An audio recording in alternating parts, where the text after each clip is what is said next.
All right, welcome back, everybody. We, not to, if you will, underestimate the value of what was said prior to lunch, but it was somewhat deliberate in how we orchestrated the agenda, and we decided that we would have the agencies and the different modes speak, have the panel, and leave the real railroading piece for after lunch. Kind of like how you do an auction. You leave the most valuable stuff in there at the end. Not to underestimate the value of what we had earlier. So, we have a speaker here today that has spoke numerous times about grade crossing and trespasser issues that touched him personally and his family. His name is Dr. Lanny Wilson. He's a practicing medical doctor in Hinsdale, Illinois. Lanny and I can't speak for him, but I knew of him, but I never met him until, what was it, about a month ago? So, when I talked about this morning something that touched our family, my daughter, when she was in high school in Hinsdale, Illinois, was a classmate of Lanny's daughter that perished in a train auto collision. And I remember going home that night and Aaron telling me what transpired, and it was a somber evening over dinner, and I've since told her 20 plus years later about how Lanny and I've connected. And she told me, she says, "Dad, you can't imagine how mad I was at you the day that happened, because I worked for a railroad."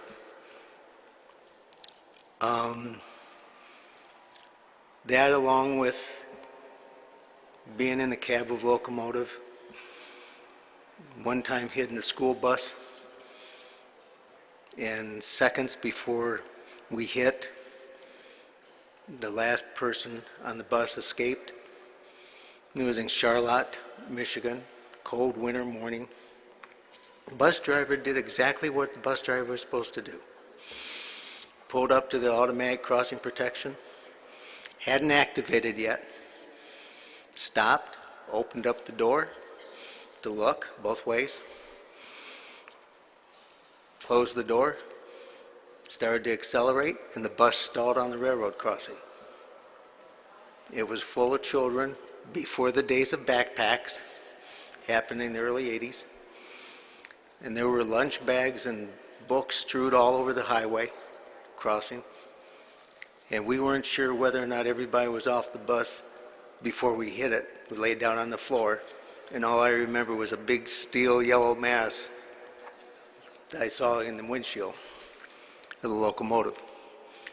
The bus driver got everybody off that day.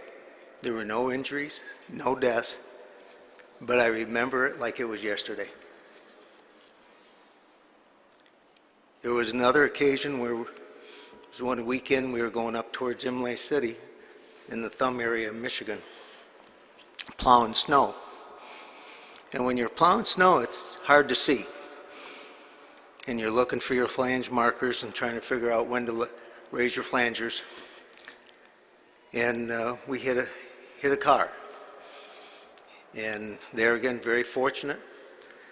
It was a mother and two children. Children were in car seats in the back. They were shooken up, say the least. I'm not sure who was shook up the most, them or us. But when you go through those things, you don't forget them. And you're going to hear from some speakers today that actually have experienced it even more vividly than I have. And that's why I have the conviction I have about doing something more than what we've done thus far. Not to be degrading or demeaningful to what we've accomplished, because what we've accomplished is tremendous. But we still have a journey yet to complete. So let me go back to Dr. Wilson. He lost his daughter 14 years of age, a grade crossing accident on March 2nd, 1994. And by the way, at the time, I was general manager at Southern Pacific, and we were running back then, about 16, 20 trains a day on the Burlington Northern. And when I heard about it, the first thing that ran through my mind was, I wonder if it was one of ours. Regardless if it was us or not, and it wasn't, it was still a loss. Dr. Wilson, through the DuPage Railroad Safety Council, which he chairs, advocates for safety measures designed to eliminate deaths, injuries at railroad crossings along railways. So, Doctor, if you'd come up here, and it's a pleasure to see you again.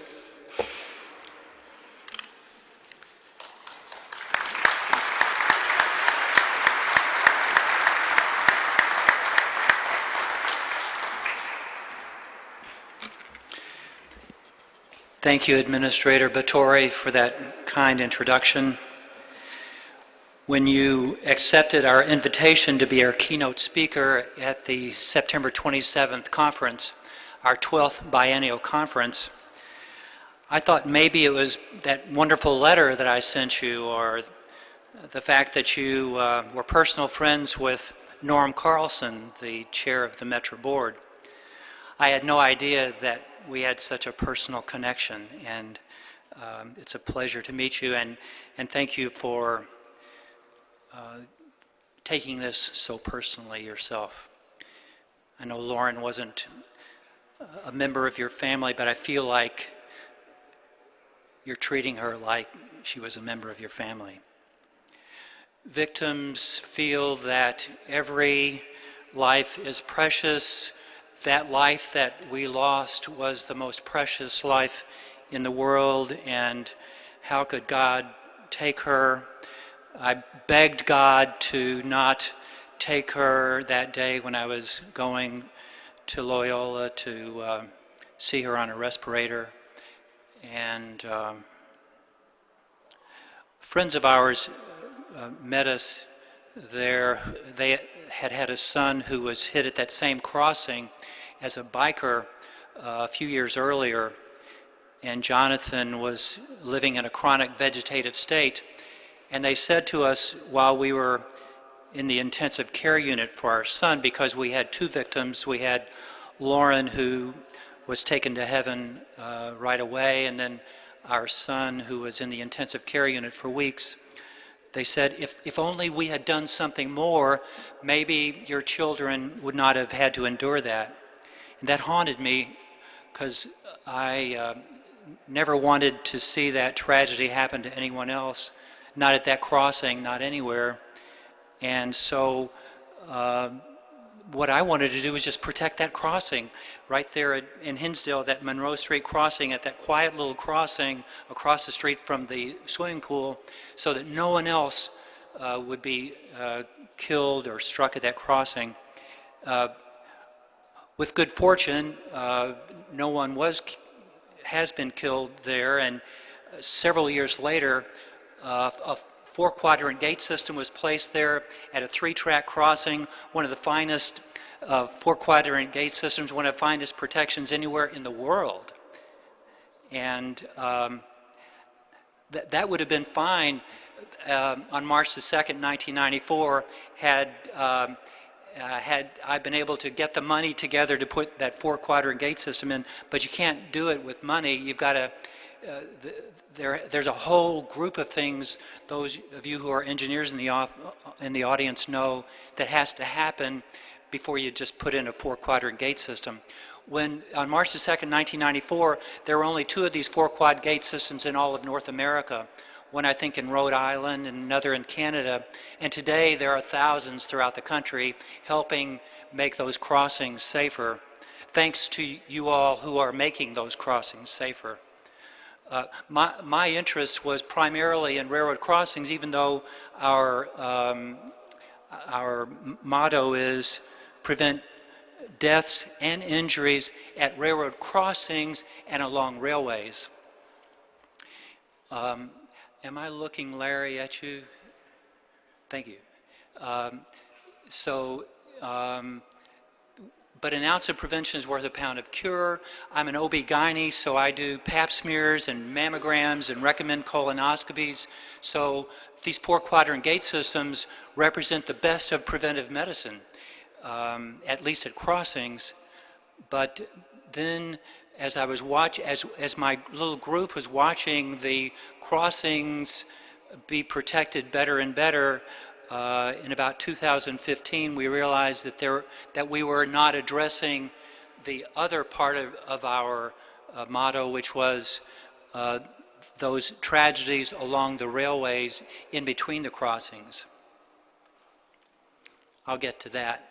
But neither death nor disability should either be the punishment or should be the result of a child who makes a mistake, or an adult who's impatient, or a person with mental illness who happens to be on the railroad rights of way. We can do much to help prevent these tragedies at crossings and along railways, and we never want your children, our children, to die that way, and there are ways to prevent them, we firmly believe. And we want to do something in honor of our loved ones, and so as a result of that, the DuPage Railroad Safety Council was formed. Larry, thank you, sir. The DuPage Railroad Safety Council started within months after Lauren's death. We're just a grassroots organization who believes that we can make a difference in the world, but we can't do it by ourselves because we don't do any of the things that you all do. We're cheerleaders. We try to shed light in the dark areas where we see problems, but we cannot do these things ourselves. We are totally enamored by the work that you all do. We're totally dependent upon your good graces, your wisdom, and we're honored to have a place like this. My gosh, when I entered this room and saw all these incredible folks who can make a difference and who can save lives, what a wonderful opportunity, Administrator, you gave me to stand here before this august group.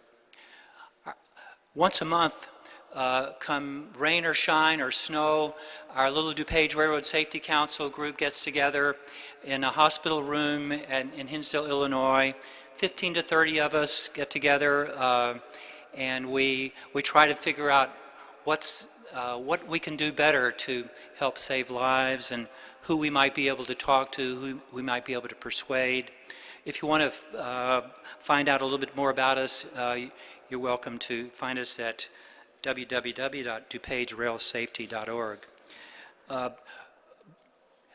So I was talking about how my focus was really at the railroad crossings because that's where Lauren died, but our mission isn't just to help prevent deaths and injuries at railroad crossings, it's along the railways too. And as you can see from the slide, back in 1997, trespassing deaths, that's deaths that primarily occur outside of the railroad crossings, increased beyond the deaths that were happening at railroad crossings because you all are doing such a phenomenal job at railroad crossings. But the attention wasn't given to trespasser incidents as much as the railroad crossing incidents. And so you can see that in 1997, the trespasser deaths increased beyond the railroad crossing deaths. And then about 5 years ago, the FRA started taking into account the suicide deaths too. So if you look at the red line, which adds suicide deaths to the trespasser deaths, look at the difference between the red line and the blue line. The blue line are the deaths at railroad crossings. The red line is a combination of trespasser and suicide deaths. So therefore, today's conference is a really good idea, because we're adding to, in addition to the railroad crossing deaths, we're adding an emphasis on the trespasser suicide deaths, which are outpacing by far the deaths at the railroad crossings. Next slide. So the purple line, which is purple connection there, is far greater than the rest of the colors, and that represents the trespassers that are not at crossings. Next slide. You add the trespassers not at crossings, that purple, plus the blue line, the suicides by trespassing, that represents about 2/3 of the deaths that occur at, on railroad property today. So that's the reason why we have been shifting our focus, not taking our focus away from the crossings. As I told you, railroad crossings are always going to be near and dear to my heart because that's where my daughter died. But if I'm going to truly look at the whole railroad safety picture, I can't just look at the crossings. I got to look at we have to look at crossings and the railroad rights-of-way in between the crossings. Next slide.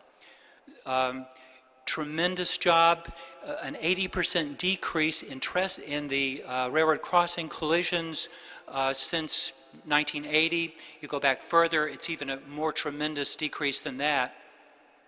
Operation Lifesaver came into place in 1973, and with its inception, a tremendous decrease began at that time. But as you can see, trespasser and suicide deaths, or actually collisions, have increased. This one doesn't just look at deaths, this looks at collisions. And of course, if you have a collision with as a trespasser or suicide, you're a lot more likely to be deadly. So that's the reason why the deaths by trespasser and suicides are so much higher if you just look at those instead of just looking at collisions. Next slide. So I'm going to do a countdown to which is to my punchline. So the 3 E's of education, enforcement, using those 3 E's, education, enforcement, engineering, has just made it such a tremendous difference throughout the years. But I think if we add a 4th E of evaluation and sharing best practices, which is what we're talking about today, we're very likely to start getting into that place where we are approaching the zero tolerance that we want to get to. And evolution is going to happen whether we do anything about it or not. Our job is to help evolution progress in the right direction. Next slide. 4, there are 4 major causes for the deaths that occur. Distractions are with us. You can't walk anywhere without seeing somebody looking at his or her cell phone, and you add that distraction along a dangerous railroad right-of-way, and that's one of the major causes for trespasser deaths today. Drugs and alcohol represent about 50% of trespasser suicides, so we have to, when we're thinking about prevention, that ounce of prevention, we have to figure out ways. We may not be able to totally stop the alcohol drug abuse, although there are folks in DuPage County. I'm part of a HOPE task force in my world as a physician that stands for heroin and opioid prevention and education. So we are working to help decrease the use disorders that are associated with drugs and alcohol. But we have to take those into consideration when we're looking at safety features. Deadlines today, we just put too many things on our plates, and in fact, the day that Lauren died, she was president of her class that year. She was rushing from getting ready for a history exam, going to be a star in a play that evening at a local community playhouse in Western Springs. We have to slow down and take deep breaths and realize that it's more important to get there than, even if we get there late, we want to get there. And despair is so common. Despair and loneliness, these precede hopelessness, which precedes suicides. Counting down from 5, 4, 3. In 1972, John Volpe, then Secretary of Transportation, declared a goal of reducing the number of highway rail crossing incidents and fatalities by 1/3 in 10 years. That was accomplished in 10 years. 22 years later, in 1994, then Secretary of Transportation Federico Pena announced a highway rail crossing safety action plan to reduce crossing incidents and fatalities by 50% in 10 years. Didn't quite make it in 10 years, but within 14 years he was there, so accomplished that 50% goal, and we continue to reap benefits of those goals today. Two years ago, the DuPage Railroad Safety Council, this little group of dreamers, had the audacity to set down a goal of reducing trespasser and suicide deaths by 50% in the next 10 years, 2016 to 2026. We looked for a national champion, didn't look hard enough, didn't have the opportunity to know the administrator. Oh, well, you weren't the administrator at the time, Administrator Batory, and we didn't know the Secretary of Transportation at the time. We just looked for a champion. We couldn't find one, but we found a local champion right there in Chicago, and you'll hear a Metro story in a little bit. They were our local champions, but you all in this room are our champions that we look to help us achieve this goal. When President John F. Kennedy set the goal to go to the moon in 1961, by the end of that decade, it was accomplished in 1969. He wasn't there to see that goal, but by setting the goal, it happened. So we're hoping that you all buy into this goal with us, and by the year 2026, with the work you're doing, we will see a 50% decrease in trespasser and suicide deaths by 2026. Next slide. So the big picture, I don't know what I'm talking about when I'm talking about Federal Section 130. It was alluded to earlier today, but most of the Federal Section 130 Highway Rail Crossing Safety Program funds go to the railroad crossings themselves. We're wondering if maybe some of those funds could encompass right-of-way safety projects, or if maybe there's some other way to include right-of-way safety projects. But I know that that's not included in the Section 103 funds right now. So, you know, just thinking out of the box, thinking about ways to fund this incredible need to decrease trespasser and suicide deaths. Anybody here know what a sealed corridor is? Raise your hand if you know what a sealed corridor is. Yeah, most of you know, yeah. Well, I was introduced to it by a guy named Paul Worley from North Carolina several years ago. I am really intrigued by sealed corridors. I think there's a lot of potential there, especially in places like the Chicago area. They've done sealed corridors in places in North Carolina, in California, but it's where you look at a whole corridor and look at the crossings, look at the rights of way, just kind of take that whole corridor and make it as safe as possible. Just food for thought. And the next slide will go to number one. So 5, 4, 3, 2, 1. Our goal is that 50% reduction in trespasser and suicide deaths by 2026. To get there, we've got to go from about 1,033 down to 516. We haven't done so well the last couple of years since we set that goal. In fact, it went up the wrong way, 1,088. But look at us together here today. We're talking about this. We weren't talking about this 3 years ago, so we can do it. And I know you can. I know we can together. Next slide. These are some of the opportunities and suggestions. They're not all encompassing, but it's just some stuff to think about. First of all, share best practices. We have the Volpe Center that is doing such a good job, thanks to the FRA, funding the Volpe Center. A guy named Scott Gabri. Scott, would you raise your hand? Can you stand up? Give him applause. Scott Gabri with Volpe. He's one of our heroes.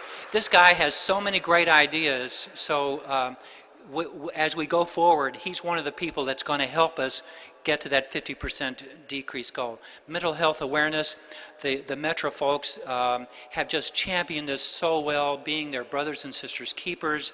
The QPR concept, the British model. We have a lot to learn from Great Britain too, friends, so include them in the mix. Small talk saves lives. That means that you sit down and talk to somebody instead of just being on your cell phone or passing people by and not making eye contact. Show people that you love them. Show people that you care. Small talk saves lives. Drone technology. I am such a big fan of drone technology. You know, if you had a watchdog in your backyard, no one would trespass in your backyard. So what about if we had watchdog drones, maybe a drone that was accompanying a train, like in front of the train to inform the train that the road is clear in front of them. I don't think outside of the box and think about all the possibilities that drones can be used for. We had a couple of speakers at our conference talking about drone technology. This is one of the things that's going to get us there, friends. I really believe in it. In addition to the mental health awareness work, the drone technology, FRA has some really great work they're doing with drones. Other intelligent camera systems, they're already in use. Bound to be ways to use that technology more. Appropriate use and placement of signage. We're just beginning. A few years ago, there was the debate, should we use signs, should we not use signs? The debate has been solved as far as we're concerned. Good signage saves lives.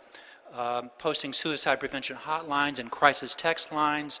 Greater use of fencing, maybe targeted fencing. It's really difficult to fence the whole rail system like they did in Ireland, but Ireland started out in the previous centuries. They couldn't build a railroad track without putting fencing on either side, so they keep their cows off of their tracks. But since then, the beautiful shrubs have grown over those, and so the statistics for trespassing in Ireland is incredibly wonderful because of this old grown-up fencing that they have. But fencing, whether it be standard fencing or infrared or laser, live bushes possibly. There's lots of different ways to that we can use fencing.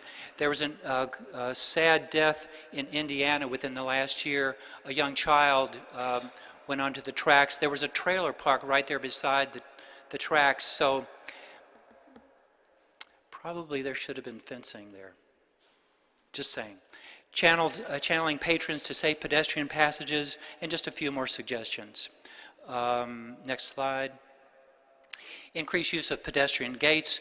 We know that they save lives. There were a few years ago, that was even debatable as well, but they definitely get a thumbs up for pedestrian gates. Greater use of pedestrian underpasses and bridges. I know that they're expensive, but we've got to get people safely across the tracks. There was a story told earlier today about the California experience where they were cutting through fences, but now they've got the bridge and get people safely over the tracks. Wider use of another train approaching technology. I love this. One of the systems in Chicago has this warning device where it tells people that there's another train coming. So great ideas here. Continue conversations about the safety of trains passing parked trains while unloading passengers. Need to keep that conversation rolling to make sure that we're not making mistakes there. Assuring that train engineers adhere to appropriate rest-work balance, good idea. And use of mobile devices, they're distractors, but there's a lot of things you can do with mobile devices to engage assistance, discourage trespassing, etc. And my final slide is, we must be diligent with our attempts to provide the very best railroad safety education, mobilize law enforcement's powerful influence. We're going to hear from one of my friends in a little bit about law enforcement's powerful influence. I'm looking forward to hearing Jim's talk. Engineer safety, safer railroad crossings and safer railroad rights of way. Not just crossing, but rights of way. We must take care of one another and be watchful for one another, be our brothers and sisters and daughters and sons keepers. We must find and share the best practices and bring light into the dark places where loneliness and despair live. Thank you for allowing me to be here. I look forward to partnering with you all and making that 50% reduction in trespasser and suicide a reality in the next 8 years now. Thank you very much.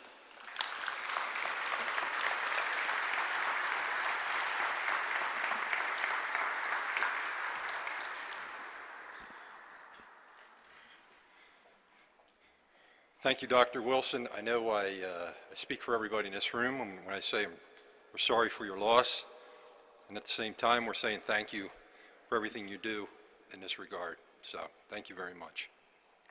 So, while we hear that side of the story, there's more to it, right?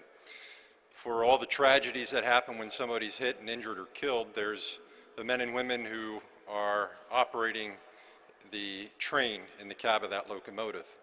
And there are huge effects on them as well. So now we're going to hear from Tom Cahill, who's going to give us that perspective. Now, Tom is representing Smart Transportation. He has spent the last 24 years working in the railroad industry. He's a certified and licensed conductor and locomotive engineers. He's operated for short lines and Class I railroads. And in that capacity, he has personally experienced a number of trespasser incidents. So he's coming to us and speaking to us with personal stories like Administrator Battori had, and the struggles he had with that. And he also knows he has friends that have gone through the same thing. He's been called to testify in front of Maryland's General Assembly on the importance of crossing safety. He's an advocate for stronger grade crossing warning protections and for better and continuing education of the public on rail safety initiatives and the dangers of trespassing on railroad tracks and property.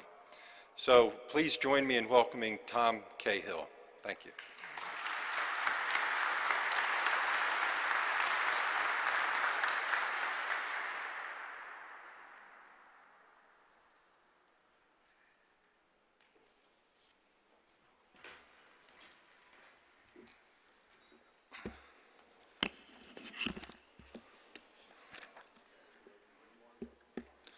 Hi, good afternoon, everyone. It's a pleasure to be here, speak on behalf of Smart Transportation Division. I'll give you a little disclaimer. I am not a speaker. This is the first time in any kind of public venue speaking out. This is the largest group I've spoken to by far, so please bear with me through the ums and the uhs and the breaks and pauses here. But I do have a personal message that I want to deliver this afternoon. I'll start off by saying I was very lucky as a child and a teenager. A lot of people, a lot of kids will struggle with what they want to do with life. There's so many choices: going to school, following in a family's footsteps, a family business, going into the service. I knew very early on that all I ever wanted to do was get out and run trains on a railroad. I had grown up, spent summers out in the Midwest near railroads, watched trains go by, spent days by the tracks thinking that's going to be me one day. That's so neat. That's all I want to do. And I was able to get into the industry right out of high school at the age of 18, and I've been there ever since, and it's been a very rewarding career for the most part. However, none of the job interviews or job descriptions of working in the transportation sector covered what we're talking about here today. Nobody talked about the first time that you hit a car at a grade crossing or strike a trespasser that's on the tracks, either intentionally or accidentally. All these things do have a personal impact, and everyone handles them differently. A lot of what I'm going to talk about is going to be reflective on some of Dr. Wilson's statements on four-quadrant gates, the 4 Ds. These are things that Rail Labor supports as ways to minimize and prevent these grade crossing accidents and fatalities, which always have dual victims. I do have some prepared remarks here that I'll go through, and then I'll have add some personal experiences here at the end. I've been pretty lucky through my 24 years There are people that have had twice as many instances as I have or more. Some people out here have a trespasser injury or fatality every year. They just can't get away from it because of the tracks that they run on, the metropolitan territories that they may have to pass through, the time of day that their trains run. All of this affects the potential for an incident with a trespasser or striking a vehicle at a grade crossing. So again, thank you for the opportunity to appear here and give labor's perspective on trespasser and grade crossing fatality prevention. As an operating railroad worker for over 24 years, I've been involved in numerous grade crossing accidents and trespasser incidents. What has recently struck me the most is that in the current age of personal electronics, cell phones, tablets, and media players, I've seen situational awareness of trains fall to a dangerous level for people that routinely walk or trespass on railroad tracks or property. Pedestrians become consumed by the interactive content of these devices and tune out from their immediate surroundings. It may be hard to imagine not being able to hear or see a freight or passenger train with bright lights shining and horn blowing, but you'd be surprised just how many of these incidents where a survivor states that they never saw or heard the approaching train. Look around you the next time you're in a public venue like a shopping mall or mass transit and take notice to how many people are now wearing earbuds or full covered headphones while they listen to music or a podcast or view social media on their devices. Many victims that were struck and killed by a train or rolling equipment were found to still have earbuds in their ears and devices on their person. While every one of these traumatic events had a terrible effect on the person struck, each of these incidents also had an emotional impact on myself and fellow crew members. These accidents primarily come in two types. One is where the person struck is instantly killed, and the other is where the person or persons are injured and need immediate medical attention. In either case, after the train stops, it's the conductor who is required to walk back to the carnage and do what he can to assist the injured and separate the train to open the road crossing for emergency responders' vehicles. It goes like this. When a vehicle or person is struck at a road crossing, the crew immediately makes an emergency brake application. The train comes to a stop, sometimes up to a mile away from where the actual impact occurred. The dispatcher is notified and calls first responders for assistance. The stop train is almost always blocking the nearest road crossing, and with the crossing block, there's a 50-50 chance that the emergency responders are on the wrong side of the train and can't reach the injured until the conductor works with the engineer to open the road crossing by securing the rear portion of the train with multiple handbrakes that must be applied one at a time in a ratcheting circular motion with handbrake wheels, and then uncoupling the train to separate it and make a break where first responders and EMS can access the injured.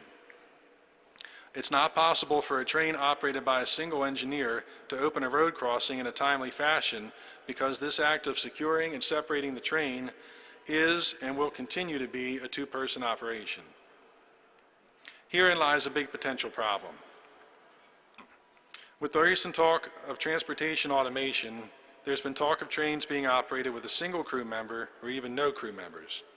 If that is to happen, crossing accidents will become even more traumatic because 50% of the time first responders will still not be able to quickly reach the injured or be able to communicate with the train's crew because the engineer will have to stay on the locomotive at the front of the train and may not be accessible to anyone who is not intimately familiar with the physical characteristics of the railroad.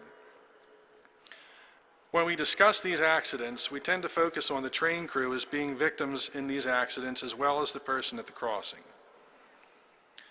The conductor not only witnesses the event, but must quickly jump off the locomotive and run back to render first aid, open the crossing, and direct first responders in a timely fashion. It's the conductor who is directly confronted by the up-close carnage that happens too frequently. The engineer, of course, is the one operating the train, and after the impact will second-guess himself on whether he applied the brakes quickly enough or sounded the horn soon enough or long enough. This emotionally heavy, especially when there are innocent children involved. Here's some recommendations on how to lessen the frequency of these accidents. 1, install more supplemental safety measures at crossings across America. We need more 4-quadrant gates. This is a system of gates designed to provide a full closure of the crossing, eliminating the opportunity to drive around a single lowered gate. This is something great that I wish we would see at more heavily populated areas, especially where you have railroads that are running lateral to a main road, and then you may have a traffic light or intersection where a road would bisect the railroad tracks and the road that runs parallel. These seem to be some of the places that we experience the highest potential for a grade crossing accident, whether it's an automobile or a tractor trailer that has pulled up and fouled the crossing and is waiting to turn right on red or waiting for a light to turn green. If we had the best possible traffic signals at these locations and these 4-quadrant gates, there'd be no way a vehicle could potentially drive around one lowered gate and foul the crossing while they were waiting to turn to access the parallel road. 4-quadrant gates don't just have to be at these complex intersections. They can be anywhere that a busy road, especially during rush hour times, could be completely blocked off from an approaching train, and it would give drivers less incentive to attempt to drive around the gates and beat the train. Just like Dr. Wilson was talking about, it's distractions and this ever fast-paced world that we live in. We're always running late to something. We always have 10 other things on our mind. We're not thinking about the train. I'm in the seat running a 10,000 foot long train. It could be 15,000 tons. It's everything I'm focused on. It's the last thing that the motoring public and pedestrians are focused on. That's part of what we need to do is bring the public's awareness, situational awareness, when they get around train tracks, that they've got to focus on what they're doing and what's going on around them. 2, utilize more channelization devices like concrete medians to keep vehicles from crossing over into opposing lanes to get around down gates. Back to what I was talking about earlier, busier, complex intersections, trains bisecting one way or the other. Take any potential, any dare for a motorist to try and get around the train. Some places trains are moving really fast. They see the train coming, they figure it's going to get by quickly, it won't cause much of a delay. Other places where trains could be going uphill or where there could be a city or state speed ordinance that lowers the speed of the train, someone sees a train coming slowly, first thing they think is, I can get around, I can beat it, no problem, we'll get around this. Even at slow speeds, these accidents are devastating when you put a car or a truck up against a locomotive. 3, install stationary horn-set crossings that will sound upon the approach of a locomotive or train. Horns that are pointed at oncoming motorists, alerting of the approaching train, is far superior to a train horn sounded down the tracks. The locomotive horn rule allows wayside horns to substitute for train horns. I see this a lot out in the Midwest when I'm visiting, and there's no blow zones in urban areas. Horns are actually at the crossing and they're focused directly at the motorist, and it seems to be very effective for the locations that the trains are not allowed to sound the horn approaching the crossing, unless there's an emergency, and then we always can sound a horn to try and distract or alert. 4, while it's expensive, grade separations are the best way to prevent crossing accidents since it eliminates the crossing altogether. Again, it's a money issue, but nothing better than putting the motoring public above or below the railroad tracks. It's just that simple. 5, install more fencing, especially around rail yards and stations, to keep pedestrians off the tracks. This is something that, again, it's a money thing, it's a local government thing, but around your passenger rail stations and places that the public is more likely to congregate around the railroad tracks. The best money that could be spent is fencing that is going to be too tall for anyone to consider trying to climb over or go through or cut through, like the situation in California. Chain link fencing is great until somebody comes up with a pair of wire cutters and snips a hole right through them, and then you're right back to where you started. It doesn't take but a slit to allow you to push that kind of fencing open enough to let people go through. Again, more expensive for a heavier duty fencing, but you're going to save a life, even if it's just one. And signage at these stations, just reminding people that the trains can't stop. We can't swerve, no steering wheel. Despite what you've heard, there's no steering wheel up there. I can't do anything to go around someone or something that's in the tracks. Educating the public is key here. In our ad campaigns like you saw earlier, I'd love to see more of that because, again, it's a fast-paced world. People are listening to stuff, listening to the radio, listening to podcasts, anything that has a potential for commercials. We could get one in there about safety around rail stations and railroad tracks and how important it is to stay clear of the train tracks. 6, permanently close as many crossings as possible. The money saved from these closures should be used to install supplemental safety devices at the remaining crossings. It can be done. BNSF has closed more than 5,000 of their 25,000 road crossings and continues to look for ways to reduce the number of active crossings system-wide.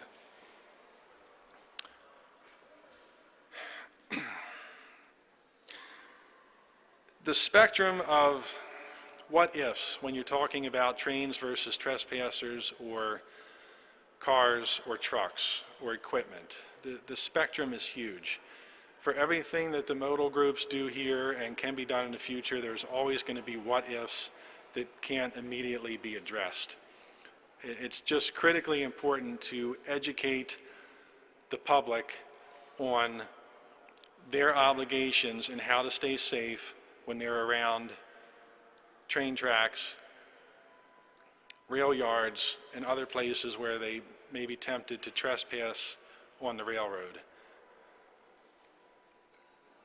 Grade crossing separations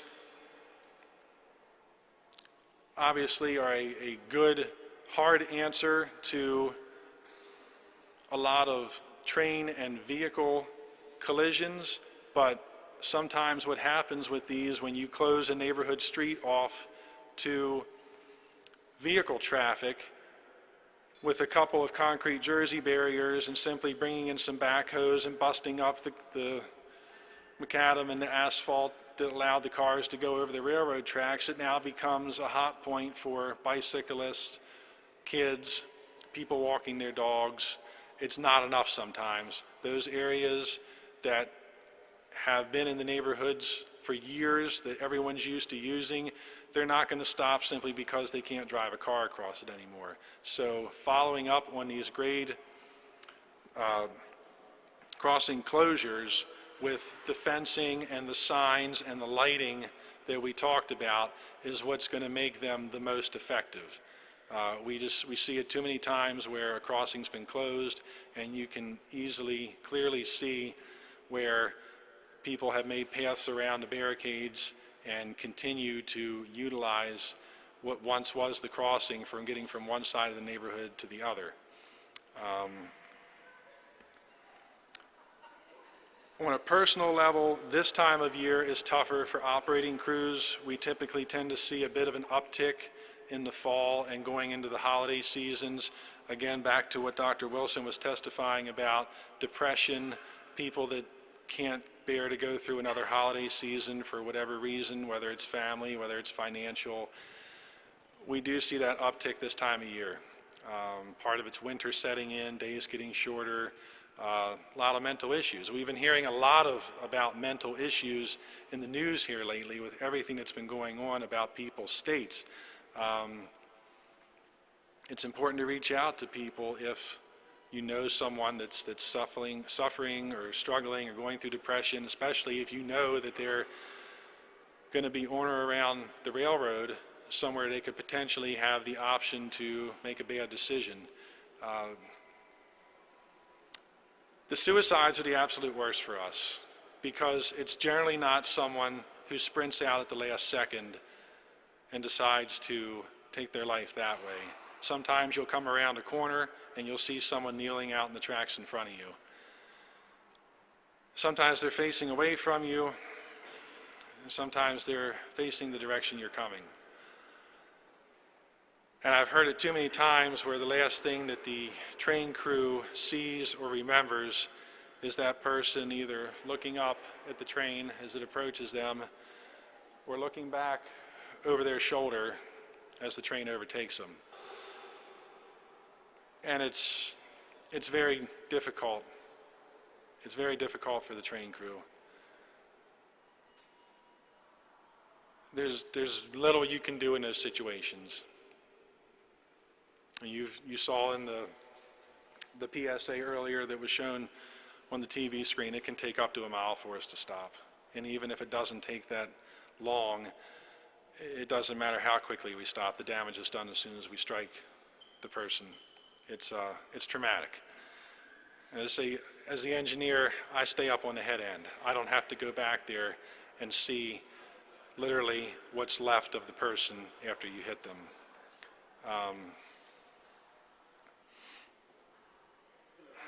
These incidents are tough, but railroaders are tough also, and we get back up and we go on and we continue out there. Most of the railroads offer a critical incident program where we can get a couple days off following a traumatic incident like this and have the option to reach out for counseling and help getting past the situation, but it's not always that easy.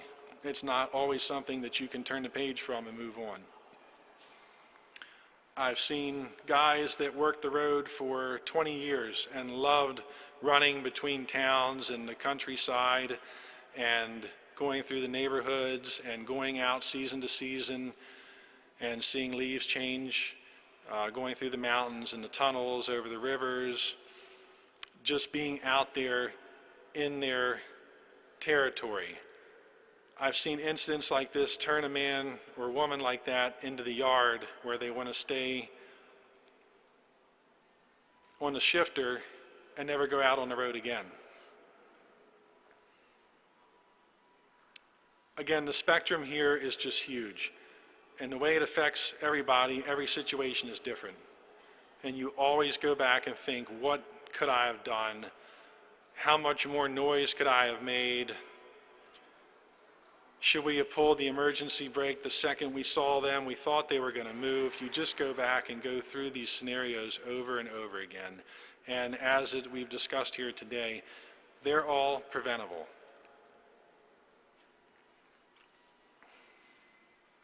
One of the worst situations that I remember being told about was a train that came up on I think we called it earlier, a dark or a blind crossing where it was simply the crossbuck was the only protection there against the vehicle and the train. And the car had stopped at the crossbuck, clear of the train, doing everything it was supposed to do.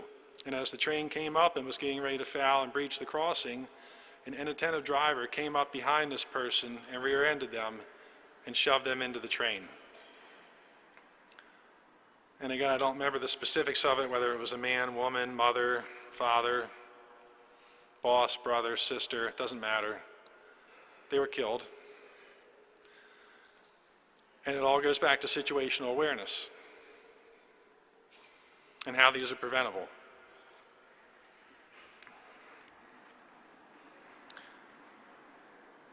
Rail Labor absolutely champions everything that these modal groups and this summit is about. And I'll close by saying we're front line on this. We can tell you literally about every mile of the railroad, every quarter mile, every half mile, every crossing, every backyard, every abandoned car, every cut through along the way.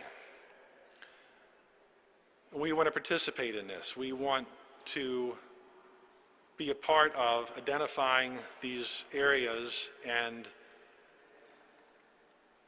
making sure that we're doing everything we can to address and fix these incidents one by one to try and make things safer out there for the public and train crews. As I say, I've been very fortunate, but I know that for every incident out there, there are people that carry the after effects with them for months and years and still have flashbacks. And it's not just the train crews. You know, we take this home to our wives, to our mothers, to our children. They can see it. They can tell when something's wrong because they're family. They know you. And sometimes it's hard for them to understand why you can't just shake it off. But again, we're tough. We're a tough group, operating railroaders. We get out there and we get back into it. And we just hope that we never have another one. And it's really good when we see each project that is completed that raises the public's awareness of the dangers around railroading. And when I see public service announcements, commercials, things like that, that reach out and try to remind people that, you know, trains are out there every day, around the clock, sunny, dark, rain. We're out there, and you always have to be aware of us and proactive to make sure that you and the rest of your family is safe. So thank you again for the opportunity to speak. Again, we're on the front line of this issue, and Smart Transportation is committed to working with all the stakeholders to reduce the crossing and the trespassing fatalities. Thank you.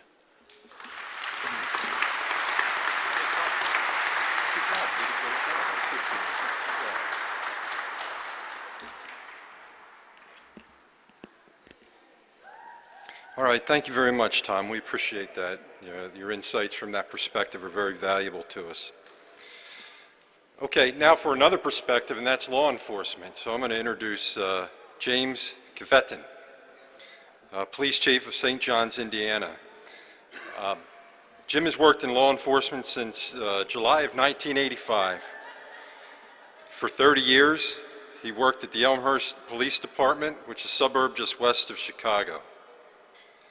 He worked in multiple capacities. Then he retired in 2015, didn't stay that way for long, ended up hired as the police chief of the St. John's, Indiana Police Department. So since the 1990s, Jim has been working with FRA regional personnel on efforts to prevent railroad-involved collisions, injuries, and fatalities through enforcement, engineering, and education. So please join me in welcoming Jim Kvetin to the mic.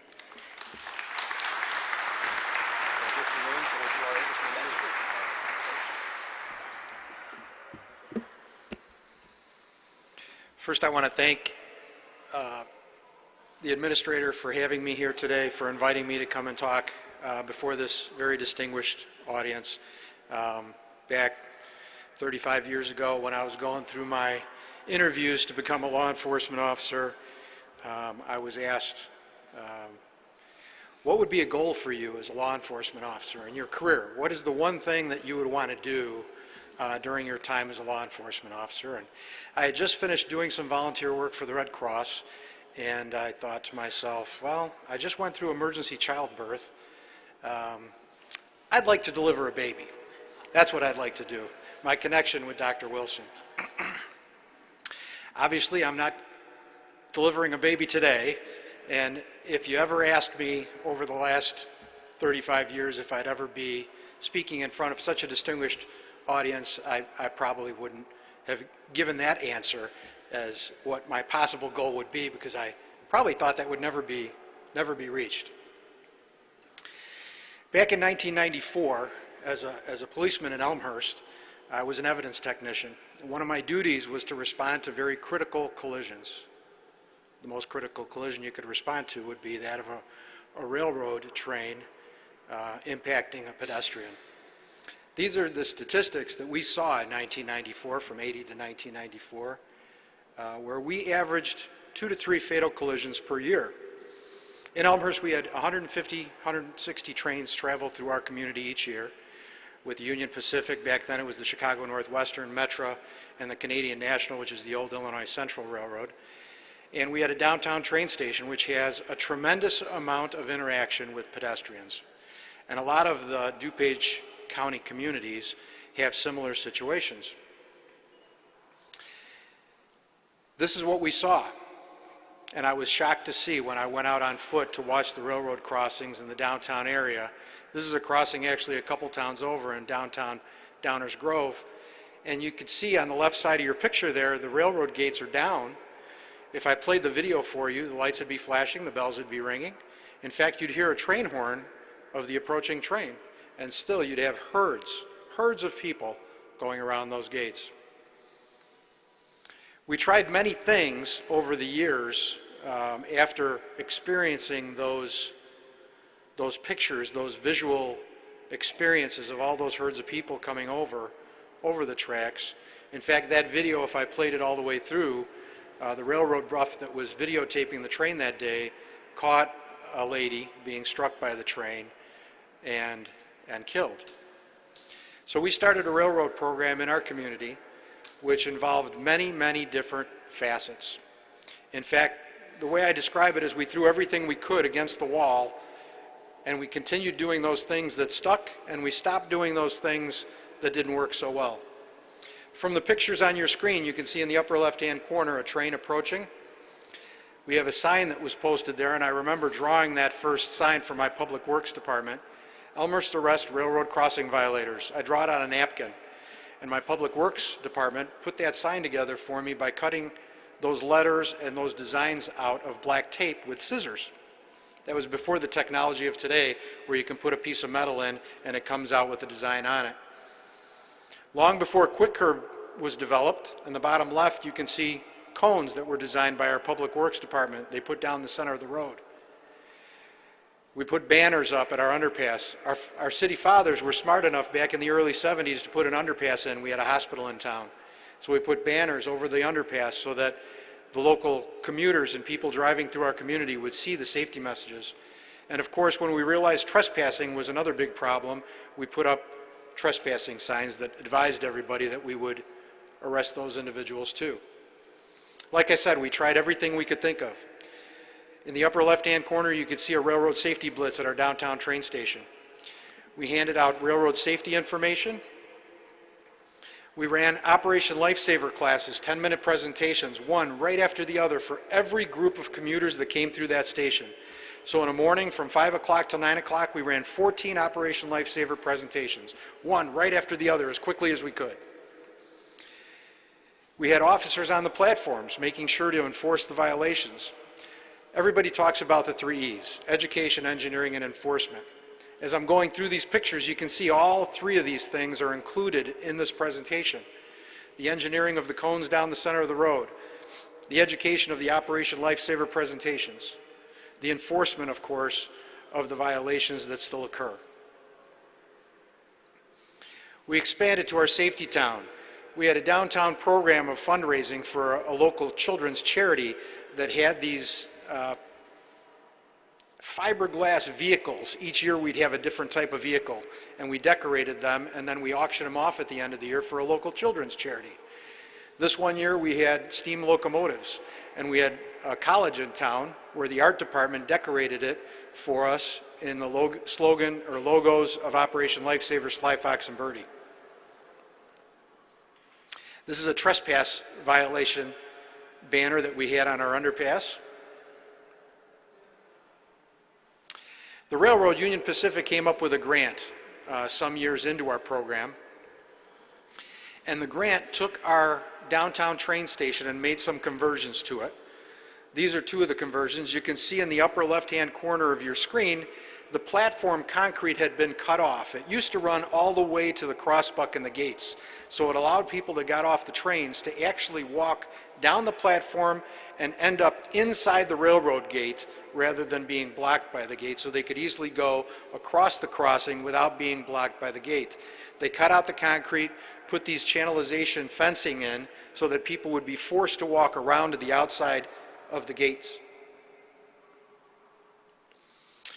So, after several years of enforcement, education, and engineering around our crossings in downtown Elmhurst and throughout our community, we noticed a change. This is a screenshot from my dash cam of my squad car. A train had just pulled out from left to right on your screen. And I don't know if you could see that herd of people over there across the tracks, but they're all standing there. They're not moving. Now, every so often, we'd have an individual walk out of that group and start crossing the tracks. And you'll never believe the behavior of the other people.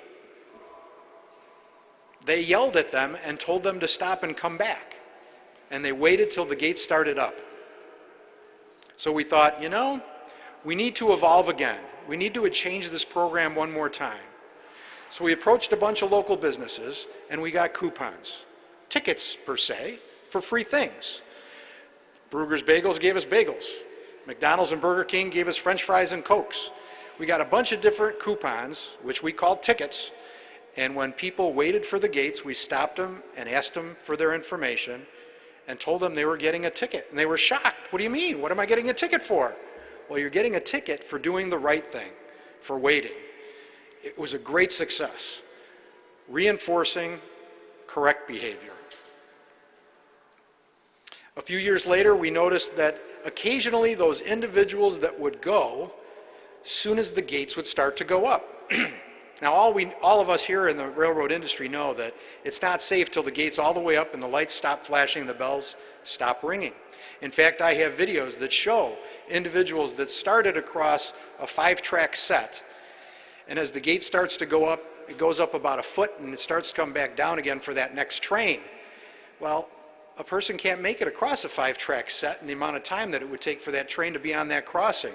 So it's very, very dangerous. So we came up with a program that Dr. Lanny Wilson focused on at one of his summits called Don't Start Dashing Till the Lights Stop Flashing.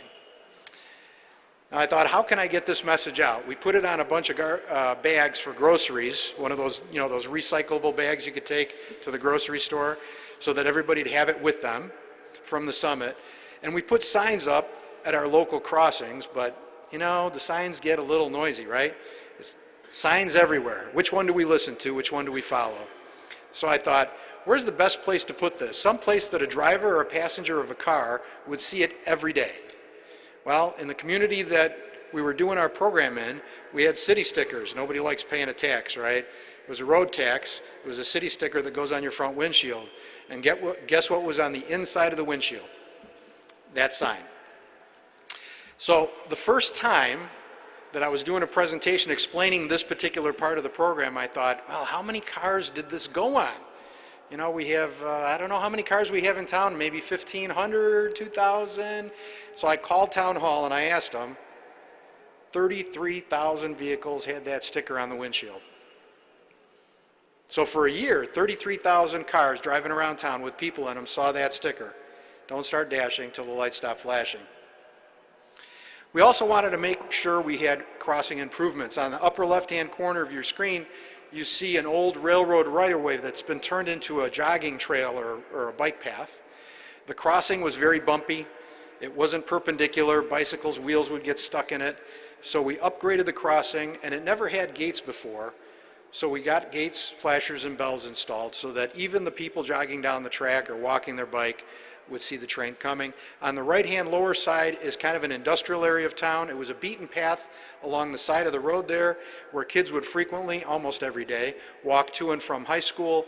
So we put in a sidewalk and pedestrian gates to make sure we address that. Again, all three E's have to work together for this to win. If you picture it like a three-legged stool, if you take one of those legs out, you're going to fall. So you have to make sure all three work together. Coming.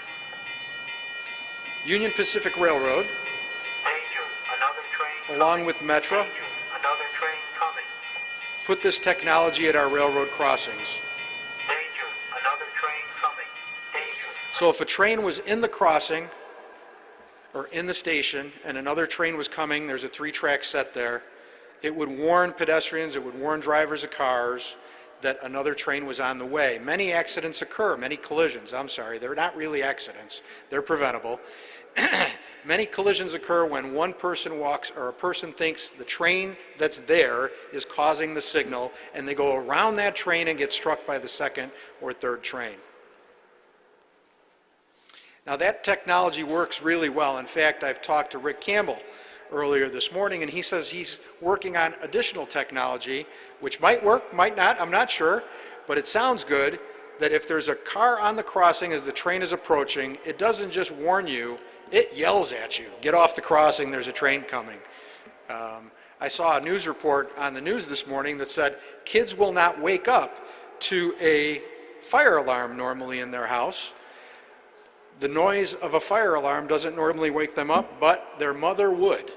So the fire alarms now are being designed so that their mother's voice or a lady's voice yells at the child, fire, fire, get out, get out. So maybe your yelling technology might work. There's certain parts of the railroad we couldn't get to with a squad car, so we got an ATV, an off-road kind of vehicle, so that we can address. We had a place in town where the 2 railroads crossed over the top of a creek, and it was a place where kids would regularly go smoke, have a little bonfire, have a little beer.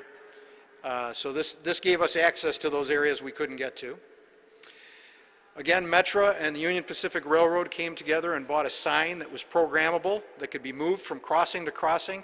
The best way I could describe this, you know, I said throw anything you can against the wall and anything that sticks works. Really what you're trying to do is avoid that perception of the public's noise of signs and have something change in their environment on a regular basis so that the sign is something new. It's not something that blends into the background. This one is movable. It goes around from crossing to crossing to crossing, and the message changes. So it reminds people that there's a danger. Don't start dashing till the lights stop flashing. I thought of this great idea. I started to see these signs that are like TV screens, and I thought, boy, if I could get one of our messages up on that screen. So I contacted the company. It was Clear Channel Outdoor, and I tried to sell them my idea. There was one sign. It wasn't really in town. It was kind of on the border of town.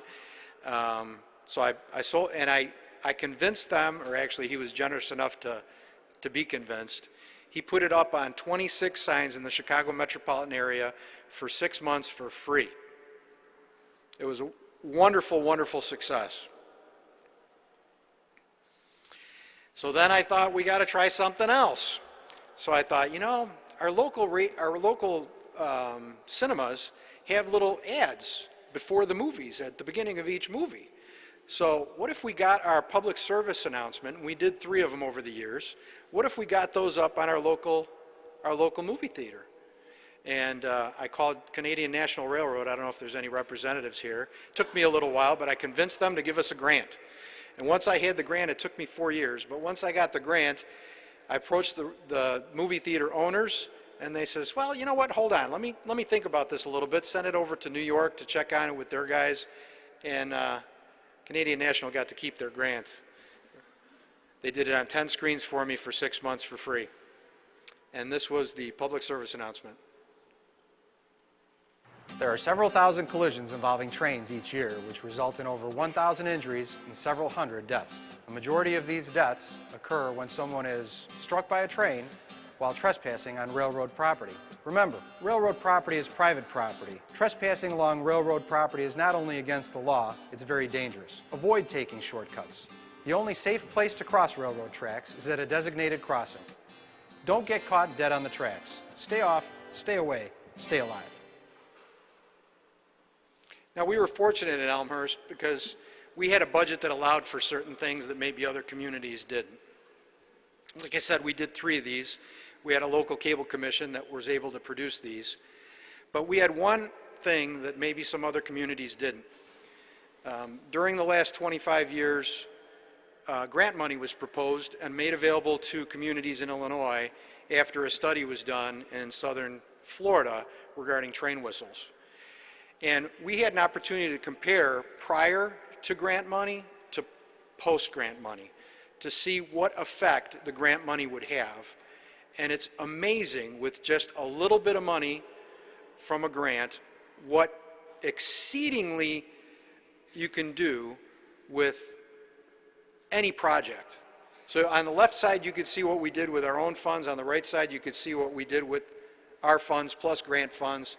You can see the huge percentages of increases that we were able to do, teaching law enforcement throughout the state, teaching local fire departments, teaching schools, teaching commercial drivers, and doing the enforcement and handing out information. It was amazing the huge amount of impact we were able to make with the combination of just a little bit of grant money. Whether it's jump-starting a railroad safety program, enhancing a current railroad safety program, reducing railroad-involved collisions, fatalities, and injuries, properly administered monies. And I remember years and years ago when I first got into law enforcement, sometimes grants were given up front and people were expected to do something with the money. I think the proper way, or the more effective way, would be, we'll give you the grant, do your thing, we'll pay you back. I had several different departments that I taught to have presenters on their department teach Operation Lifesaver. They got their grant money and they never taught a class. So it's important to administer it properly. Continue to redevelop. There were many different words used here today, whether it's evolve or develop or redevelop. Continue to develop new ideas. Again, I'll never stop saying, throw anything you can think of. However many hundred of people, let's say we have 200 or 300 people here today, no matter how many ideas you come up with, give it a try. Throw it against the wall, see if it sticks. Just because you try something that doesn't work doesn't mean it's a bad idea. It just taught you an idea that doesn't work. Try something different. Be randomly unpredictable consistently. I don't know if you know what I mean there.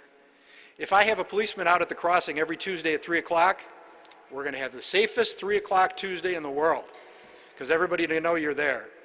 But if you're out there Tuesdays, Wednesdays, at 3 o'clock, 2 o'clock, 1 o'clock, maybe Saturdays once in a while, be as randomly, unpredictably consistent as possible. No idea is a bad idea. Try everything you can. So, 24 years later of trying everything that we could possibly think of, after experiencing fatal collisions on a regular basis, and I have to tell you, as a policeman, I wanted to deliver a baby, right? I've been interviewed probably hundreds of police officers over the years that I wanted to hire, and I can't think of one of them that ever said, my goal is to pick body parts up. It's not a fun thing to do. It's not a pleasant thing to do. The impact on all of us, whether we're engineers, whether we're family members, or whether in law enforcement, we come upon a scene, and I'll never forget the first one I had.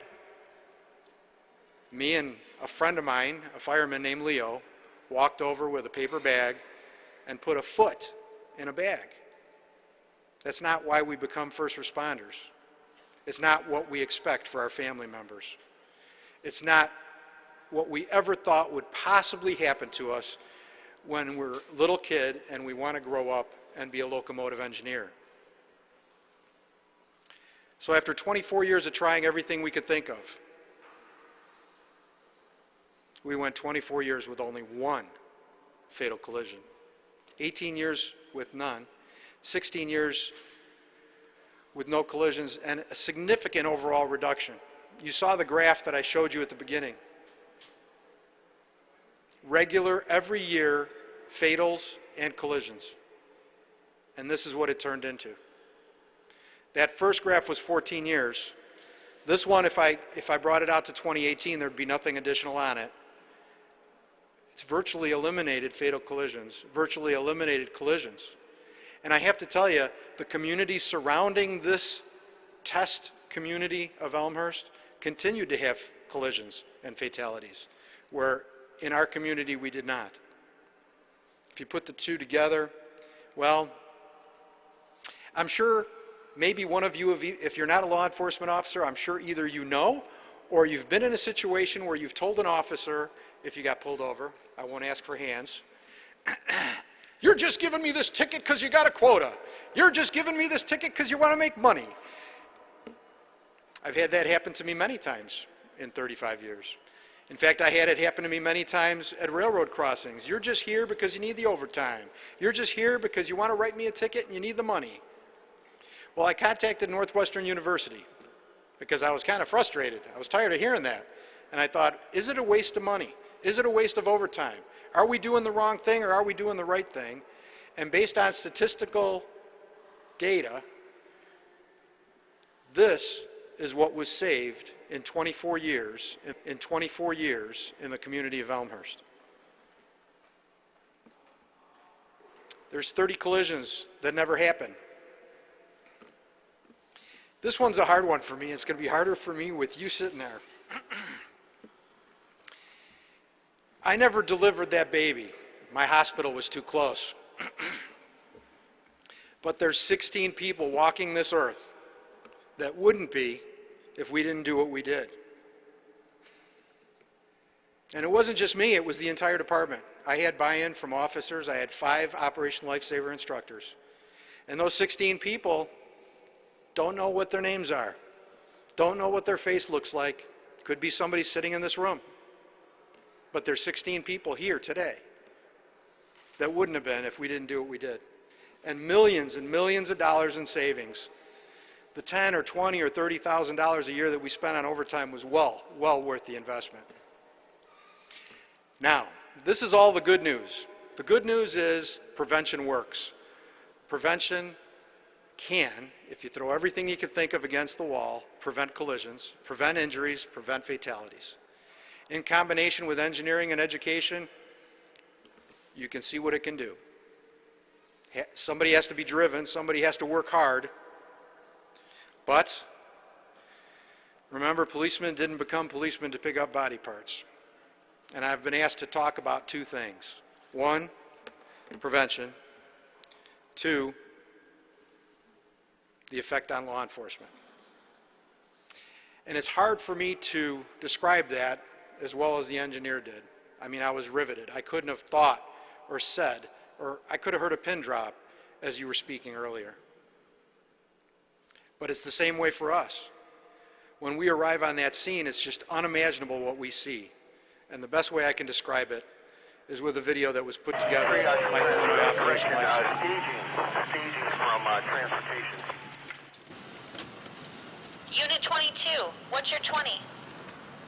221076, 899 Harvard Lane for follow-up. Copy that.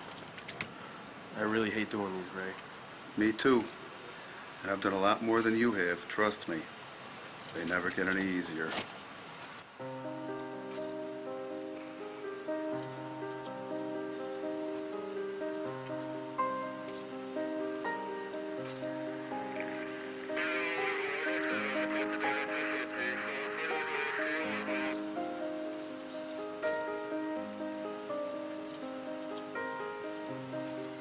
I still remember the first one. The mother, she fainted. The father looked at me with this dumbfounded look, this glazed look, and just kept on saying no, no, no, no, no. It just seems so senseless, Ray. They always are, Bill. That's the real sad part of it, you know?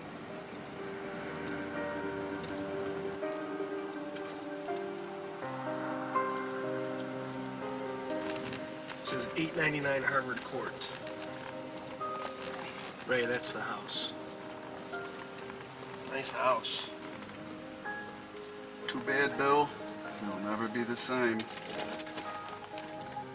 Okay, you ready? I really hate this feeling. All right, come on, let's go. It's part of the job.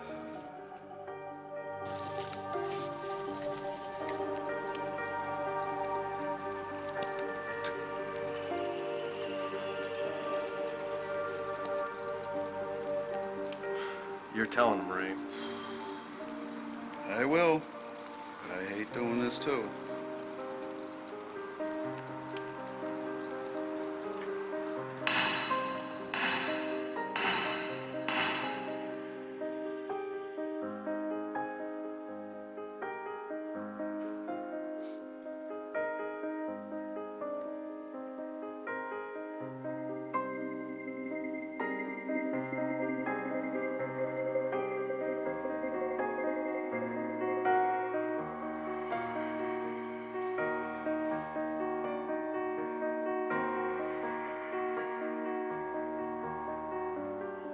Don't make the police knock at your door. Try and beat the train? Never.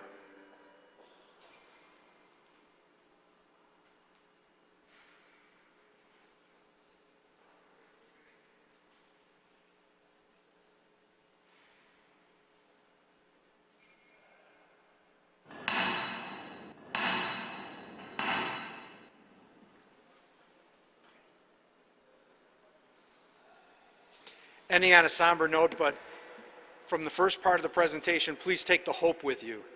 There is ways to reduce these collisions. There is ways to save lives. We just need to go out and throw everything we can against the wall and use those things that stick. Thank you for your attention.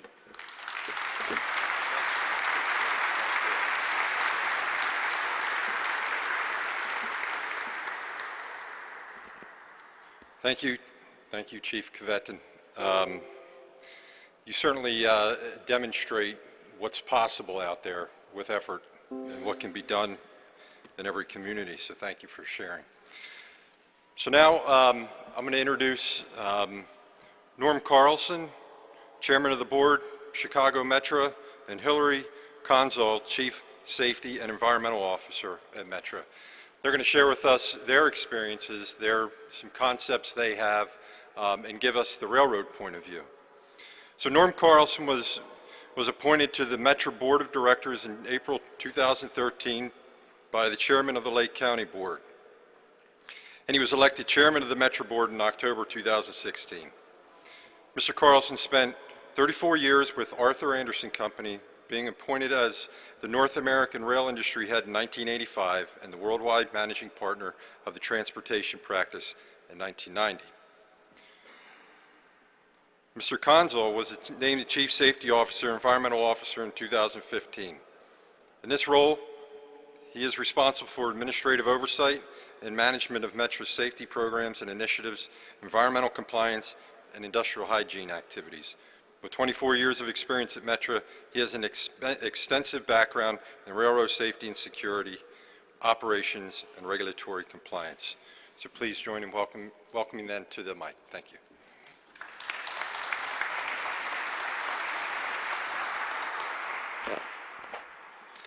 First of all, I will say formally thank Administrator Bertori for inviting us here today. And it's kind of a team with Dr. Lanny Wilson and the Chief and myself. Ron and I met 31 years ago in a railroad yard in Michigan City, Indiana. And started out in a client relationship at Arthur Anderson, and has become a personal relationship over the course of the years.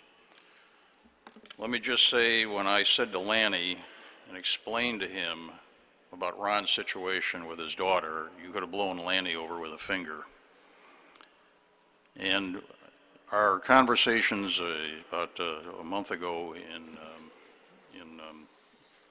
Oak Brook have been very emotional, and when you get on these topics, you do get a little bit emotional. We are blessed with having Ron in this position. And I say that with 3 decades of experience in working with him as a railroader and now working with him as the administrator of this organization. If there is nothing you remember other than this presentation, please remember 2 words: mental health. Mental health. Our experience at Metro is different than many other railroad experiences. Our trespassing incidences have at one point been 9 trespassing incidents to every 1 automotive incident. We've been able to reduce that a little bit, but among the pedestrian incidences, far and away, are either proven suicides or suspected suicides. Think about that. The mental health people in McHenry County, which is one of the 6 counties of the area that we represent, say the reason why you have that level of experience is 1, you publish a schedule so they know when they're coming, and 2, you are very efficient at what you do. So if we have the slide, please, Larry. Metro is in the business of saving lives. That is our strategy. That is what came out of an incident, or a situation, I should say, when in the February 2017 board meeting, Hillary presented a report to me that said that we had 6 fatalities in the first 5 weeks of 2017. My experience with mass casualties started as the personnel officer of the 2nd Battalion, 16th Infantry in a place called Vietnam. Working with the city of Lake Forest, of which I'm privileged to be a resident, we had 3 suicides of teenage kids, 1 in January, 1 in February, 1 in March of the same year. The police chief was a friend of mine and briefed me in detail. In one of those incidents, the then chairman CEO of a certain Class 1 railroad that begins with a B was a personal friend of the family and knew the boy that was killed. My job was to explain to Rob what happened. In 2 other incidents where we had accidental deaths, as a member of the Task Force on Transportation in Lake Forest, I sat down with the city manager and counseled family members, recalling on my military experience. So with that background, when Hillary handed me the report, it was instinctive. What I said in public, without discussing with anybody, is, we as railroaders do not like to discuss this subject, but we are going to have to do something about this. We cannot allow this carnage to continue on our railroad or in our communities. So that became the chairman's challenge. One of the first places we went was the DuPage Railroad Safety Council meeting. Lanny immediately embraced what we had, just a bunch of ideas on what we should do. So as you can see in the slide, and what we're going to do is we're going to share with you not only these slides, but also the notes which we are reading from. So we're not going to go through all the notes, but you can see we reached out to a whole bunch of stakeholders, number one. We went on a campaign to put signs that there is help available at 242 of our stations. And we started to work extensively with Volpe, APTA, the FRA, other railroads, and we came up with an idea about the Mental Healthness Awareness Symposium. Larry, if the next slide, please. We held this symposium in September of 2017. We were surprised. We filled the Burlington room at Union Station. Amtrak supported us in this. Lanny and his group were very much a part of it. We had over 200 people there. We said, well, this is pretty good. We're making a start. Tentatively, I approached Lanny and I said, Lanny, in the even number of years you've been holding your seminar in DuPage County, what if Metra held a seminar in the odd number of years going forward? Lanny immediately agreed. So we are planning the September 2019 seminar in Chicago. We have it in our budgets, and we are going to move ahead. I'm going to repeat something that Ron Rees, I believe it is, said earlier. Suicide is not a railroad problem. It is a community problem. And how we deal with this is we have to work with the communities. So the objective that we have is to start to send very clear messages on what is going on out there, and we've established a relationship with the psychology department at Northwestern Hospital, Northwestern Memorial Hospital, which is affiliated with Northwestern University, and also Northwestern University through the Transportation Center does a lot of data on this thing. So we are having a large relationship with Northwestern, both on the hospital side and the transportation side. We also believe that working with academics, and particularly research organizations, are a clue or a way of dealing with this situation. So here are the results to date. We have met Lanny's challenge of a 50% reduction. We hope that by talking about this doesn't create some people to go out there and have some copycats. More importantly, If you add the numbers together that are in the footnote, since February of 2017, we have had 106 successful interventions. Think about that, 106 people that we've been able to go out, and where does this intervene, and where does this come from? We started training engineers, conductors, station agents, police, and a few others who were out on the right-of-way to look for the telltale signs. One of my favorite stories, and this happens to be before we had this program, was a Union Pacific engineer coming through Palatine on the Northwest line. On a Monday morning, saw a woman standing next to the tracks, and he thought, well, this is kind of curious. Tuesday, he came through, there she was, the same place. Wednesday, he pinched down, started braking the train.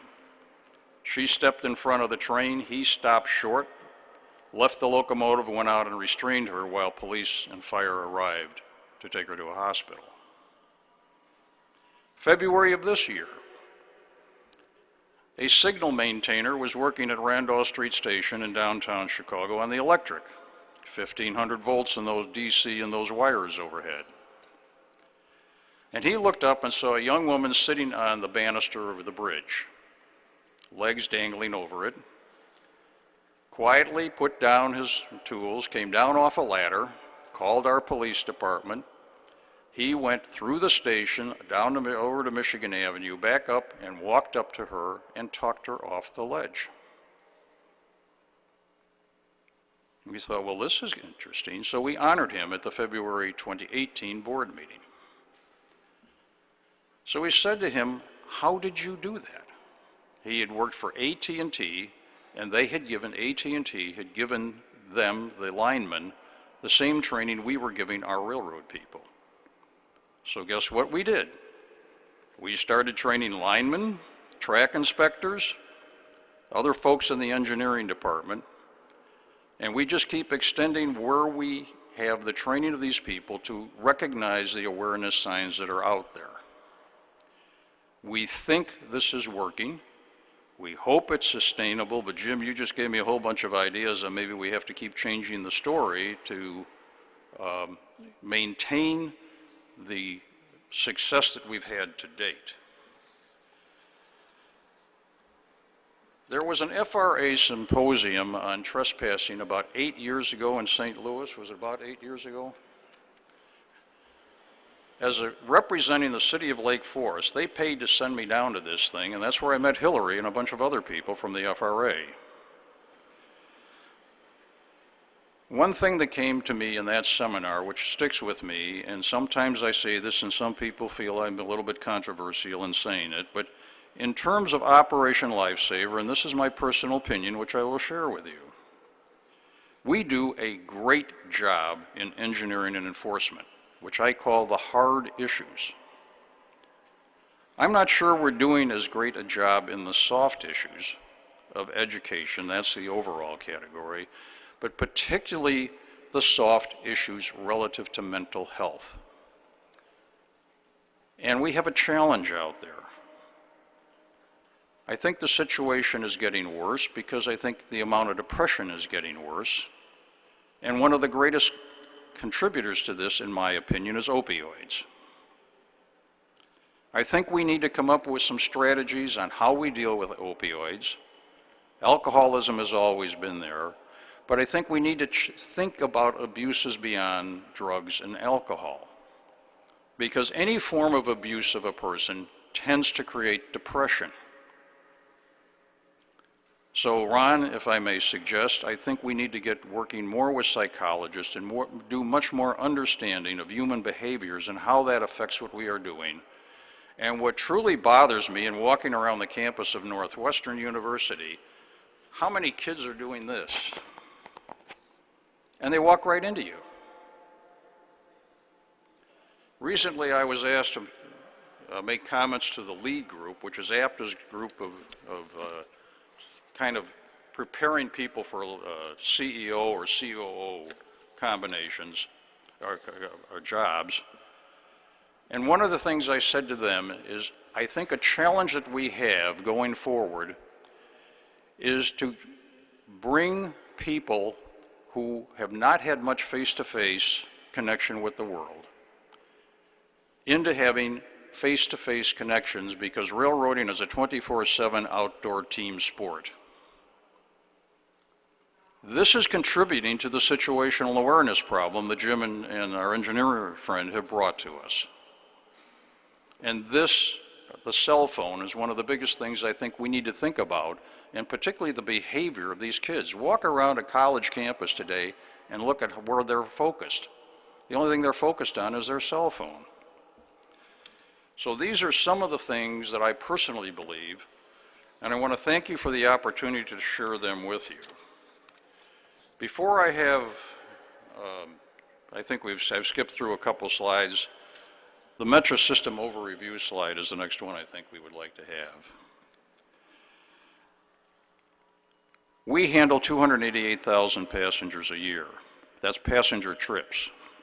Divide that in two, and we handle roughly 145,000 people a day. For those of you who are familiar with the Chicago area, that is equivalent to the population of Naperville, Illinois. So every day we move Naperville downtown, we move Naperville back out to downtown. The easiest thing we do is run trains. We have medical emergencies. We have police activities. We have trees falling on. We have people looking at their GPS. We have railroads where streets are on both sides, that Jim was alluding to, and people turn and drive down the railroad track and get stuck. It's amazing the things that happen every day out there, because we effectively are a community. We run 737 trains a day. We have 242 stations, and we have infrastructure problems that are quite interesting when you have bridges that are over 100 years old, of which half of our bridges, or over 400 bridges, are over 100 years old. We are replacing bridges today in Ravenswood that were installed in 1896 and 1897. So running a passenger railroad, as I said, is kind of fun, particularly in an area that is the size of the combination of Rhode Island and Delaware. We have 1,300 to 1,400 trains a day, and as I talked earlier, we have all of the situations that we have in a community. The Chicago Rail Network is this: 1,300 to 1,400 trains on a weekday. We have 56 Amtrak trains. We have 40 South Shore trains, and what most people do not realize, which is almost unique in the commuter rail industry, is we host on our railroads that we own up to 60 freight trains a day. So you can argue that we're a freight railroad along with being a passenger railroad. And you can see the statistics at the bottom of this slide, and again, we are going to share the slides with you so that you can see them. The next is the situation of our tenant and host railroads. You can see who are tenants and who are our hosts. We own a handful of the lines. BNSF runs the line to Aurora. Union Pacific runs 3 lines. We have trackage rights on Canadian National. We have trackage rights on NS. And it's a very, very complex organization to run. But in any event, at this point, I would like to, having given you our strategy and why we have done this, I'd like to turn the program over to Hillary Conzel, who is the guy that has executed the program and frankly has done a fantastic job of doing this, and thank you for your time and attention. Hillary?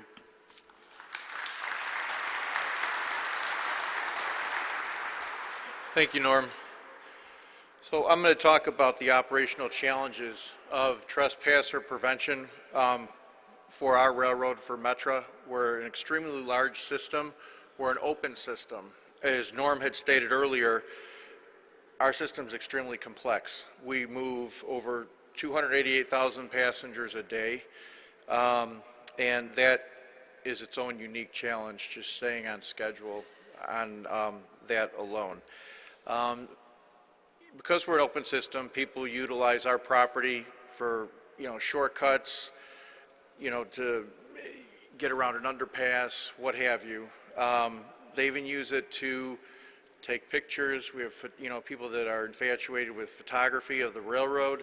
We also have people that are looking to take their own life. They want a quick, way, and they're troubled, and the trains, the train is a sure bet that if you get struck by it, it'll be fatal. So, those are some of our challenges. We have a limited police force, so the size of our system is extreme, and we have about 135 police officers which work 24/7, 7 days, or 24 hours a day, 7 days a week. So if you break that up, it's not a large police force for the amount of area we have to cover, so we rely heavily on the municipalities that we travel through. Our trains operate up to 79 miles an hour. And as we spoke before, it could take up to a mile for our train to stop. And the most important thing that I think that the message that we need to continue to convey is that railroad property is private property, and anybody that is on railroad property is considered a trespasser. So Larry's ahead of me there. So moving on to the operational challenges, we know that when a fatality occurs, loved ones are ultimately the ones that feel, the anguish, the guilt, second thoughts, and my heart goes out to anybody who, has ever been involved in a fatality. Lanny, I mean, I don't know what I would do if that happened to my child. I have 2 children, and I don't think I would, I don't know what I would do. But the other thing that we need to look at is the crew as well. The crew goes through a different, process when an incident occurs. So, the engineer, I was a conductor for 14 years, and I'll never forget the first time I was involved in my first fatality. The engineer had struck somebody. We were at Mokina Station, and the individual was trying to get to the other side. He was on the wrong side of the platform, and we struck him. And, the engineer is just like, throws the train in emergency, and he's like, all right, kid, I was young, that was my name, 27 years ago at the railroad, your name was Kid. He goes, go out and find him. And it was, at night, and he was, it was a fatality, but it was my first fatality.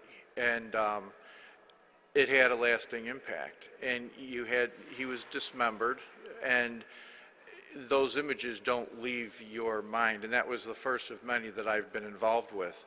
So part of our program is to make sure, especially the engineer, we have an EAP program, it's an employee assistance program.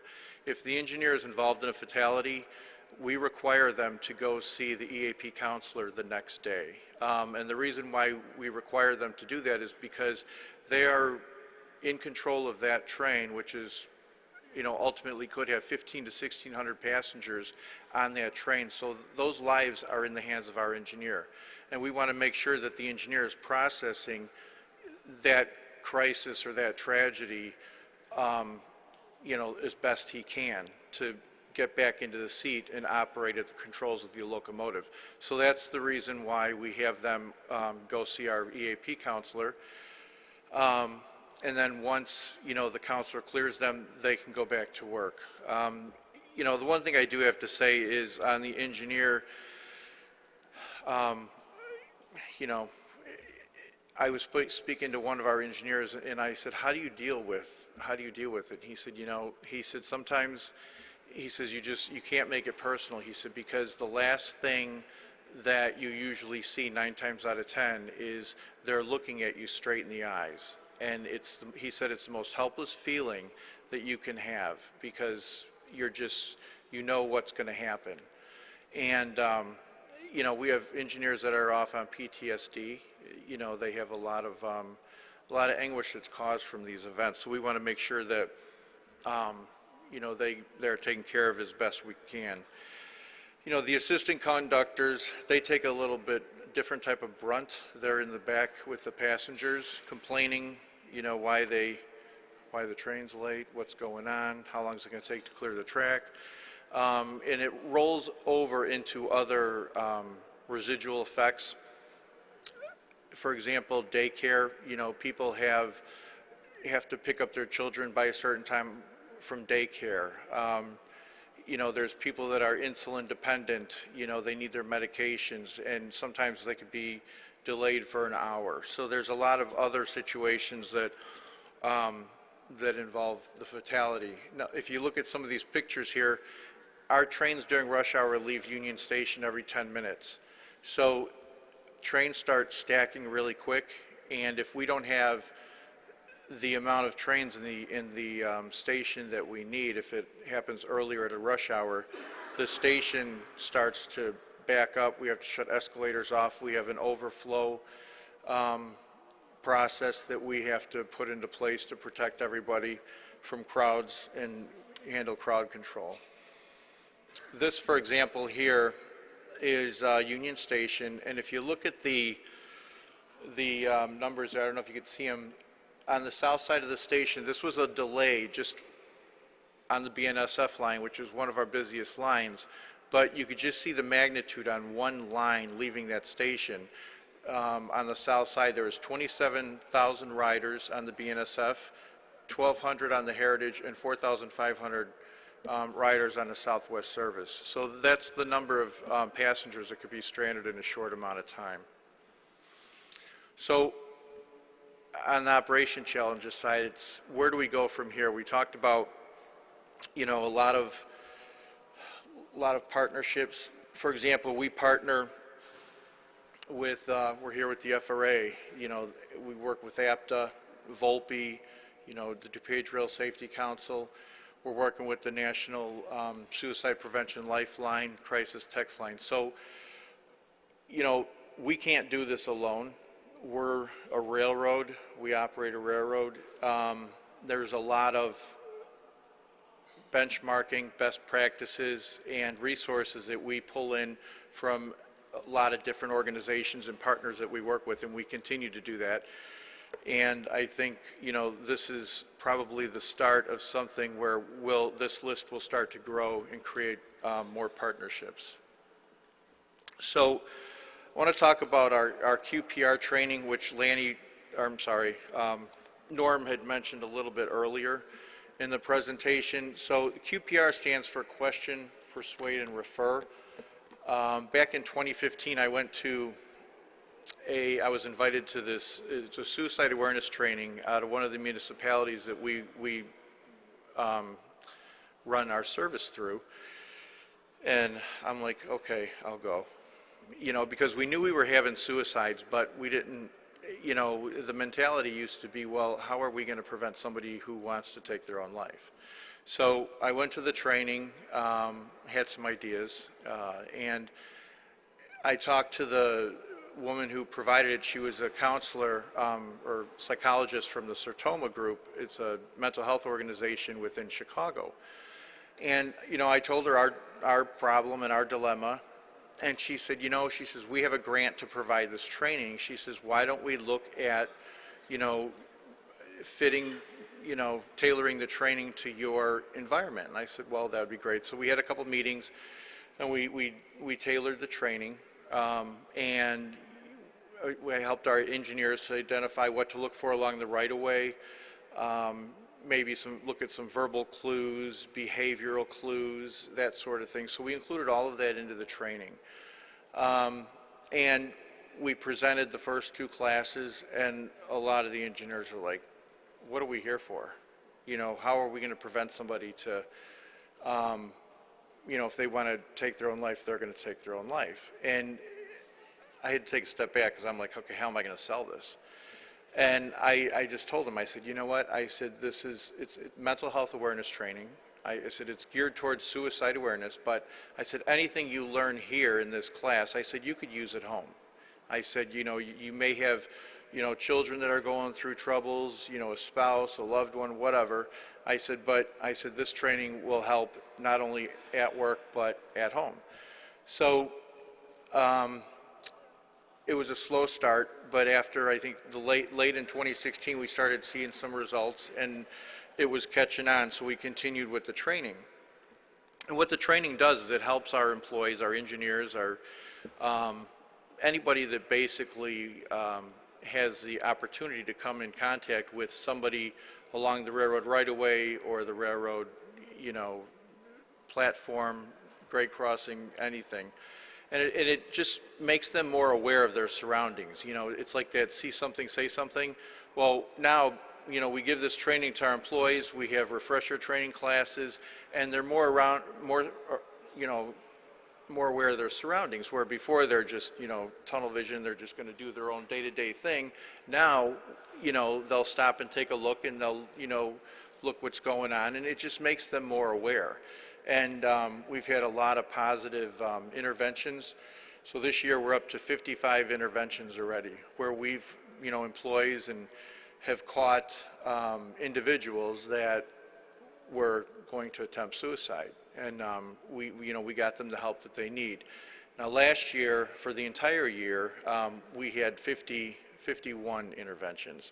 So we're already, we surpassed the 50, the 51, we're at 55 now. So there's a positive with the interventions.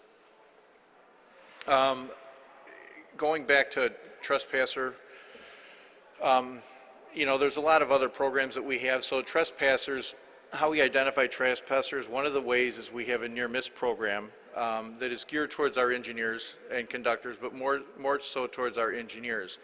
And if they see somebody on the tracks playing chicken, walking along the right-of-way, taking a shortcut, a host of things, running in front of the train, if they have to big hold the train as they're pulling into the station, if somebody darts in front of the train, they'll obviously notify the dispatcher and give them the best description they can, and then we'll dispatch Metro Police or local police, depending upon, where our Metro Police are.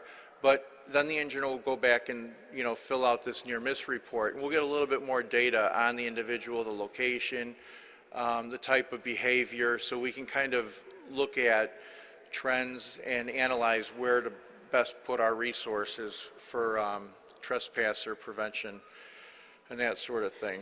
And we have our Metro Police Department will then, they'll put plainclothes officers out in the area and observe behaviors and that sort of thing. So we do have a lot of positive effects that come out of this. The only bad thing about this program is it's after the fact. So it unless, the dispatcher notifies the, the Metro Police right away and they're right in the area where we can catch somebody. But this is more of to identify trends for resources.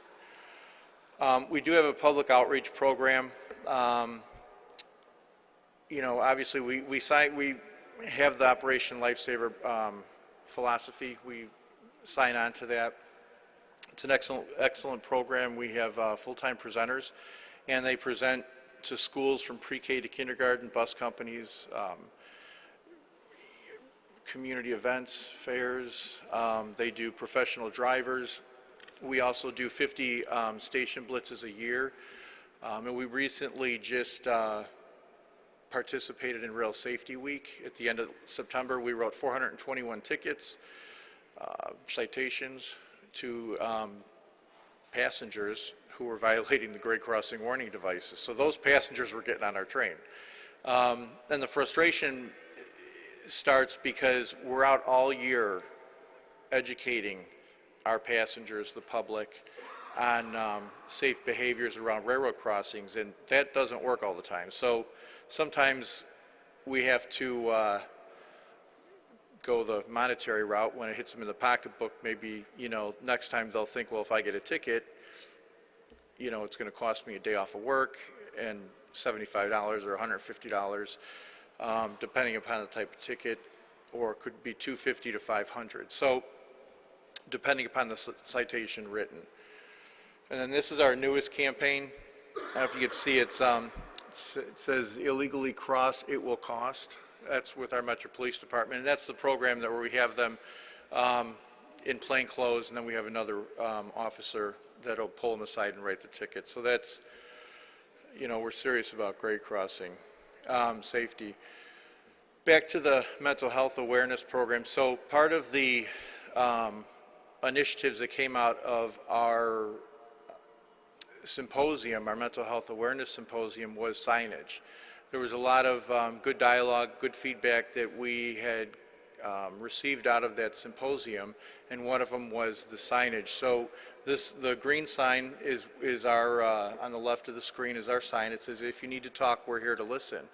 And it says, let us help, call 1-800-273-TALK. That's the National Suicide Prevention Lifeline.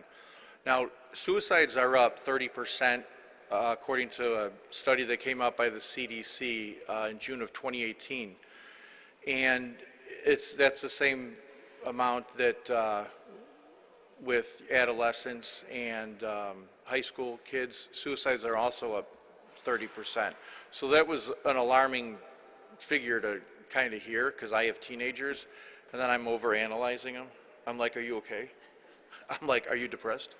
And they're like, what's your problem? So, I was at actually Lanny's, we were at the DuPage Rail Safety Council meeting, and somebody from Trains Magazine had mentioned they were working with an agency, was Caltrain out in California, that instituted Crisis Text Line in their campaign. So we looked into it, and we got the tagline that says, I got you. So if anybody texts I got you to 741-741, that automatically lets them know that Metra, that they saw that, tagline at Metra, and it's a Metra tagline. But the most important thing about that is within 30 seconds, a trained counselor will start texting that individual back. And that's, probably for the millennials, I think that's probably the best thing, because they're not going to pick up the phone and talk to you. I mean, I would call my kid, and it'll ring twice, and he ends it. And then he texts me, what do you want? I'm like, really? So I think the text option is good. Now, we haven't gotten any data yet from these, because the most important thing that we want to do is make sure that any program we implement, we can measure. So with the crisis text line, we'll be able to measure the call volume or the text volume through that tagline. With the 1-800-273-TALK, that's a little bit harder, because those numbers are they're not based on cell tower. They don't ping a cell tower. What they do is they're still off of a cell phone, or I'm sorry, off the area code. So a lot of times, area codes aren't associated with specific areas anymore. So what we did was we worked with them to kind of pull the data from the region before we implemented the program, and we're kind of looking at, how the increase in data what it'll look like afterwards, because we do have the signs at all of our 241 stations. So hopefully we'll get some good data. We'll probably January 1st we should start having some data towards that. And then finally, I'd just like to thank the FRA and all our partners here. I think this is a very, very worthwhile start, and I want to thank Mr. Batory for initiating this, and if you have any questions, I'll be around for the rest of the day. Thank you.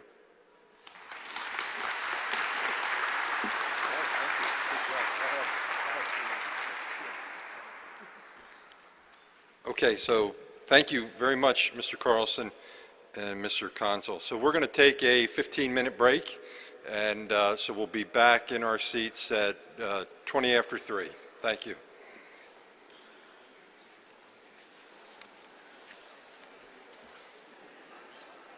Thanks again for doing that.